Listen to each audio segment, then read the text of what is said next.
Hello everyone, welcome back. आज हम लोग ट्रांसलेशन में 2016 के सेट के साथ एक बार फिर हाजिर हैं और हम लोग जो उसका फर्स्ट सेट है इसको करने जा रहे हैं। भारत एक कृषि प्रधान देश है। इस देश की आबादी का लगभग 80% कृषि पर आधारित है। ये भी कहा जाता है कि इस देश की कृषि बरसात पर निर्भर रहती है।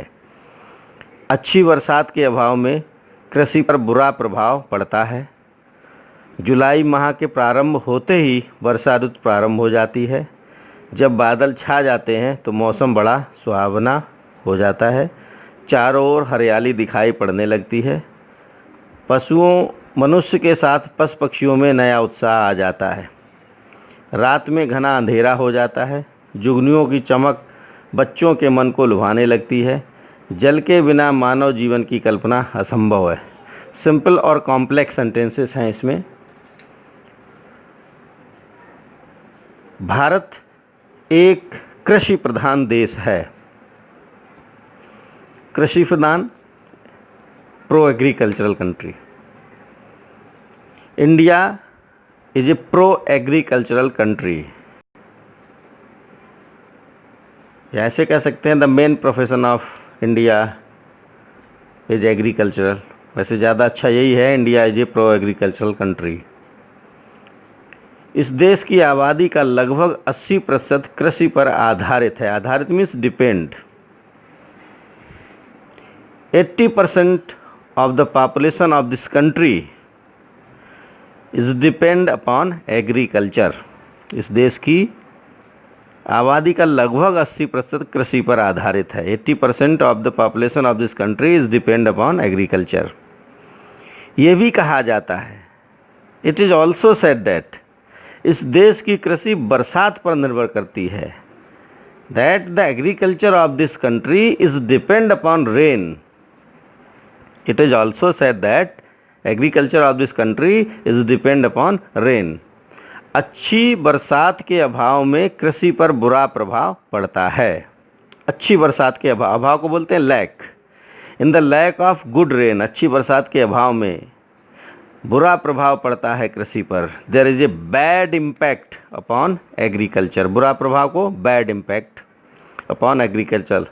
इन the lack of good rain there is a bad impact upon agriculture. जुलाई माह के प्रारंभ होते ही वर्षा ऋतु प्रारंभ हो जाती है।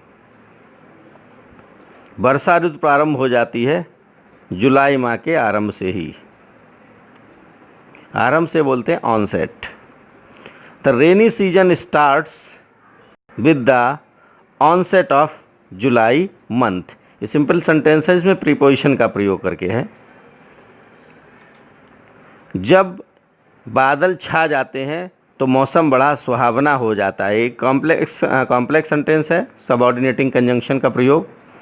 जब बादल छा जाते हैं, when the clouds hover in the sky, छा जाना, होवर इन द स्काई, तो मौसम बड़ा सुहावना हो जाता है। सुहावना mean charming, pleasant. The weather becomes very pleasant या the weather seems very pleasant.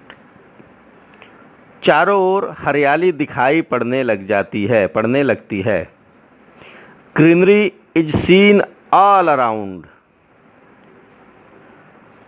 मनुष्य के साथ पशु पक्षियों में नया उत्साह आ जाता है। नया उत्साह आ जाता है मनुष्य के साथ पशु पक्षियों में भी। न्यू एक्साइटमेंट, नया उत्साह। New enthusiasm, new zeal. New excitement comes in human as well as in birds and animals। रात में घना अंधेरा हो जाता है। सिंपल सेंटेंस है ये। The night becomes pitch dark. घना अंधेरा को बोलते हैं पिच डार्क। जुगनुओं की चमक बच्चों के मन को लुभाने लगती है। The twinkling of the firefly attracts the children। चमक को बोलते हैं ट्विंकलिंग, और जो जुगनू उसको बोलते हैं फायर फ्लाइज, जो रात में दिखाई देते हैं। The twinkling of the fire flies attracts the children. The life of, जल के बिना मानव जीवन की कल्पना असंभव है। The life of human beings is unimaginable without water. असंभव means unimaginable. The life of human being is unimaginable without water.